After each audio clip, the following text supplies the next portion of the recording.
L'intinction est la pratique consistant à prendre la Sainte Seine en combinant d'une manière ou d'une autre les deux éléments, le pain et le vin. Dans de nombreuses traditions orthodoxes orientales, cela se fait en mélangeant le pain et le vin, puis en servant les deux à la cuillère à chaque fidèle. Dans les traditions catholiques et protestantes, l'intinction est généralement accomplie en trempant le pain dans le vin et en le prenant immédiatement. Cette pratique se retrouve parfois dans les églises baptistes, congrégationalistes, non confessionnelles, presbytériennes, luthériennes, anglicanes, méthodistes, et dans certaines autres églises protestantes. Cependant, la grande majorité des églises protestantes préfèrent présenter le pain et le vin séparément. Les partisans de l'intinction suggèrent souvent que l'image du pain imbibé de vin est précieuse pour se souvenir de la violence graphique infligée à Jésus.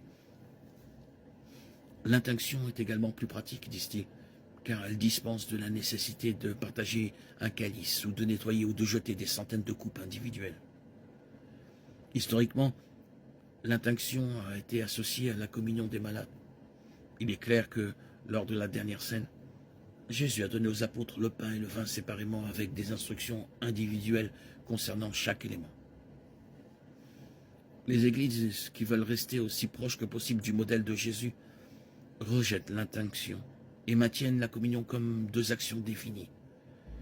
Bien que nous devions toujours faire attention à ne pas modifier les instructions bibliques, les Écritures n'interdisent ni n'approuvent l'intinction. La question de savoir comment servir précisément la Sainte Seine ne devrait pas occuper beaucoup de temps.